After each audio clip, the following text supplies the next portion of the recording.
भारत की 9 लाख एकड़ जमीन पे वक्फ बोर्ड का कब्जा है। टोटल जो प्रॉपर्टी है वो 9 लाख से ज्यादा है और जो एरिया है वो भी 9 लाख एकड़ से ज्यादा है। भारत के संविधान में वक्फ बोर्ड और वक्फ एक्ट का कहीं नामो निशान नहीं है। भारत का संविधान मजहब के आधार पर कानून बनाने का विरोध करता है। इसके बावजूद 1954 में नेहरू जी ने वक्फ एक्ट बनाया, इंदिरा जी ने उसको मजबूत किया, राजीव गांधी जी ने उसको और मजबूत किया, नरसिम्हा राव जी ने उसको और मजबूत किया और जाते जाते मनमोहन सिंह जी ने उसको और ज़्यादा मजबूत कर दिया, अनलिमिटेड पावर दे दिया। जबकि भारत के संविधान में वक्फ बोर्ड और वक्फ एक्ट का नामो निशान नहीं है।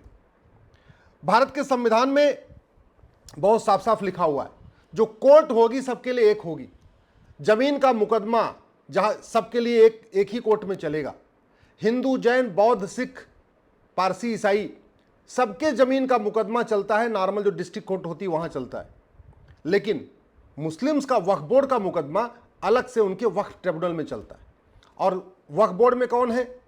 एमएलए होता है, वो भी मुस्लिम, एक एमपी वो भी मुस्लिम, एक आईएएस वो भी मुस्लिम, एक वहां पे इंजीनियर होगा, टाउन प्लानर होगा वो भी मुस्लिम, एक एडवोकेट होगा वो भी मुस्लिम, एक स्कॉलर होगा वो भी मुस्लिम, एक मुतवल्ली होगा, स्वाभाविक सी बात है वो तो मुस्लिम है। यानी वक्फ बोर्ड के जो 7 मेंबर हैं वो 7 के 7 तो मुस्लिम है। और सैलरी कहां से जाती है? टैक्स पेयर के पैसे से।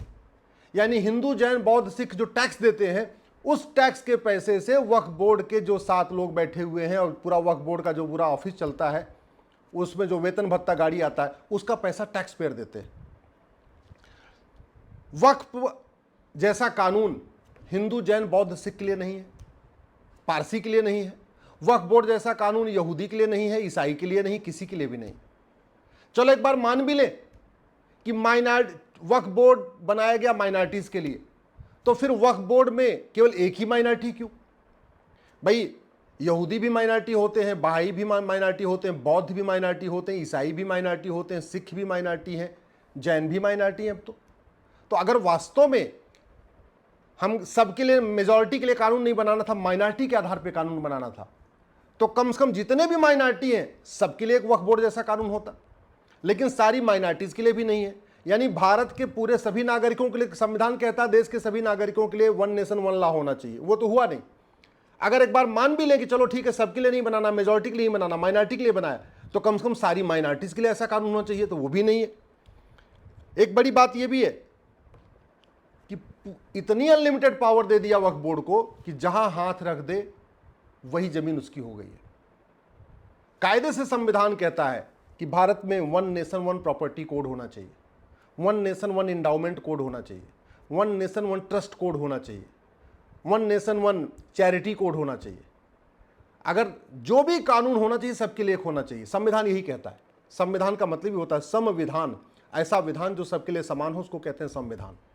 तो संविधान का, हमारा भारत का संविधान कहता है जो कानून हो वो जेंडर न्यूट्रल हो, रिलीजन न्यूट्रल हो।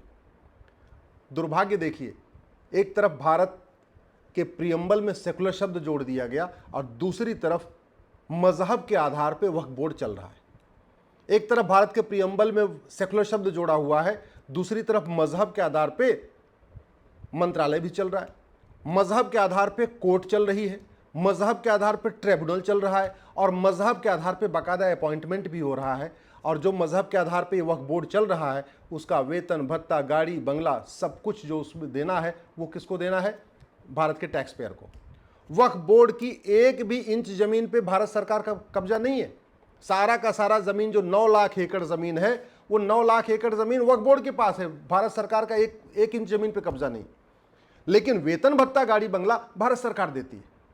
वहीं दूसरी तरफ मठ मंदिरों की जमीनों पे सरकार का कब्जा है और एक तरफ मठ मंदिरों की सारी जमीन पे सरकार का कब्जा और वक्फ बोर्ड की जमीन पे सरकार का कोई कब्जा नहीं है। इसलिए मैं कहता हूं इस वक्फ एक्ट को खत्म करना जरूरी है, वक्फ बोर्ड को खत्म करना जरूरी है। हमारे संविधान निर्माताओं ने कभी सपने में भी नहीं सोचा था कि भारत में वक्फ बोर्ड बनेगा और वक्फ एक्ट बनेगा। हमारे संविधान निर्माताओं ने कभी सपने में भी नहीं सोचा था कि भारत में मजहब के आधार पर अदालतें होंगी, मजहब के आधार पे इंजीनियर का अपॉइंटमेंट होगा, मजहब के आधार पे आईएएस का अपॉइंटमेंट होगा, मजहब के आधार पे कमीशन होगा, मजहब के आधार पे मिनिस्ट्री होगी और मजहब के आधार पे टैक्स पेयर का पैसा खर्च होगा। ये कभी सोचा नहीं था।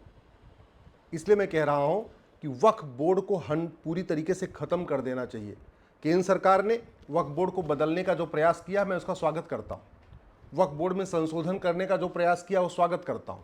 लेकिन मेरा ये कहना है, जब पूरा का पूरा वक्फ बोर्ड ही अनकॉन्स्टिट्यूशनल है, पूरा का पूरा वक्फ एक्ट ही अनकॉन्स्टिट्यूशनल है, तो उसमें बदलाव करके उसको आप कॉन्स्टिट्यूशनल कैसे बना सकते हैं?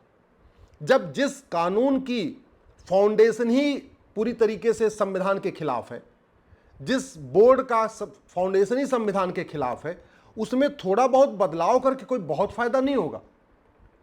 सरकार करने जा रही है बदलाव, मैं इसको स्वागत करता हूं, लेकिन मेरा यही कहना है कि जब सब लोग एक समान हैं, तो एक देश एक विधान होना चाहिए। जमीन का जो मुकदमा अगर डिस्ट्रिक्ट कोर्ट में सबका चल रहा है, तो मुस्लिम्स के जो जमीन का मुकदमा डिस्ट्रिक्ट कोर्ट में क्यों नहीं चल रहा है? अगर मठ मंदिर का जमीन का मुकदमा डिस्ट्रिक्ट कोर्ट में चलता है, चर्च की जमीन का मुकदमा डिस्ट्रिक्ट कोर्ट में चलता है, चाहे वो गुरुद्वारे का मुकदमा हो या जैन मंदिर का मुकदमा हो या बौद्ध का अपने जो होते हैं उनकी जमीन का मुकदमा, जब सबकी जमीन का मुकदमा डिस्ट्रिक्ट कोर्ट में चलता है, सिविल प्रोसीजर कोड के अंतर्गत चलता है, मजिस्ट्रेट की कोर्ट में चलता है, सिविल जज के यहाँ चलता है, तो फिर मुस्लिम्स का वक्फ का मामला अलग अदालत में क्यों चलना चाहिए, अलग ट्रिब्यूनल में क्यों होना चाहिए? इसलिए इसको बदलाव करने का मैं विरोध नहीं कर रहा हूं, मैं उसका स्वागत कर रहा हूं, लेकिन ये समाधान नहीं है। अंतिम समाधान है कि मजहब के आधार के बने हुए कानून खत्म किए जाएं, भारत में one nation one trust code हो, one nation one endowment code हो, one nation one property code हो और one nation one charitable code हो। ये इसका परमानेंट सोल्यूशन है। फिर भी सरकार इसको बदलने जा रही है, मैं उसका स्वागत करता हूं। माननीय प्रधानमंत्री जी को इसके लिए धन्यवाद देता हूं।